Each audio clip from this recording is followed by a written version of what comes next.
এর আগে তার বিরুদ্ধে অনেকগুলো অভিযোগ আমাদের কাছে ছিল, প্রায় 13-14টা বিভিন্ন সময় লিখিত অভিযোগ আমরা পেয়েছিলাম যে সে নানা রকম নাশকতামূলক কার্যক্রম, জমি দখল থেকে শুরু এরকম অনেক ধরনের কার্যক্রম সে করে আসছে।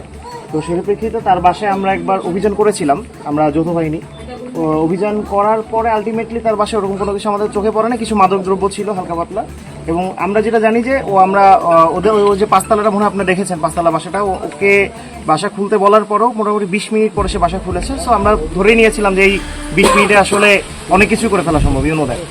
তো আলটিমেটলি বাসায় যাওয়ার পরে ওগুলো কিছু পাওয়া যায়, তখন তাকে আমরা বলে এসেছিলাম যে এরকম ধরনের অভিযোগ যাতে তার কাছ থেকে আমরা না শুনি।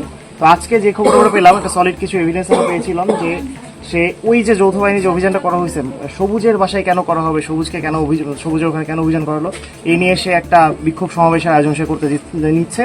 এবং সব থেকে অ্যালার্মিং পার্ট ছিল যে সে ওখান থেকে নাকি মিছিলটা নিয়ে তার প্ল্যান ছিল ইয়াতে নিয়ে আসার, ক্যাম্পে নিয়ে আসার। এবং তার থেকে খারাপ যে জিনিসটা ছিল, সে বিএনপির ছায়াতলের ছত্রছায়া থেকে এই জিনিসটা করার কথা বলেছিল, কিন্তু অনগ্রাউন্ডে গিয়ে আমরা কয়েকজনের সাথে যখন কথা বলে দেখতে পারলাম যে এরা কেউ বিএনপির লোক না।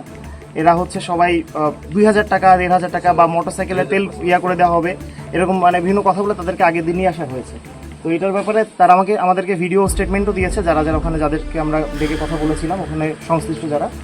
তো এটা জানার পরে পরবর্তীতে ওকে আমরা করেছি, ওখান থেকে ওর পাঁচতলা বাসাটা পুরোটাই সার্চ করেছি। আর এরপরে আমরা যৌথ বাহিনী একসাথে এখানে আসলাম। যার একটা যে বাসা, এই ওর বাবার বাসা যেখানে থাকে আর কি, নিজ বাড়ি যেটা, এটাই ওর মূলত নিজেদের বাসা। এই বাসায় আসার পরে আমরা সবাই সাংবাদিক, আপনারা, আমরা, পুলিশ সবাই মিলে বাসায় সার্চ করার সময় এই যে একটা চাপাতি, 15 পিস ইয়াবা, একটা কার্তুজ আর একটা 1 শুটার গান, এগুলা উদ্ধার হয়েছে আর কি। এখন পরবর্তী কোথা থেকে উদ্ধার হয়েছে একটু বলে দেন। বুঝতে পারছি। অতীতে ওর বিরুদ্ধে আসলে কি অভিযোগ ছিল? ওর বিরুদ্ধে অভিযোগ হচ্ছে ও বিভিন্ন রকম চাঁদাবাজি, তারপরে দখলদারিত্ব এবং ধামকি প্রদান বিভিন্ন জায়গায়, এগুলোর সাথে সে লিপ্ত আছে, এরকম ধরনের অভিযোগ আমাদের কাছে ছিল। তো এরপরও আমরা যেটা জানতে পারলাম এলাকার স্থানীয় মানুষদের কাছে, যে ওকে যে আজকে ধরা হয়েছে, সেই ধরাতে নাকি স্থানীয় মানুষজন অনেক স্বস্তি প্রকাশ করছে আর কি, আমরা যেটা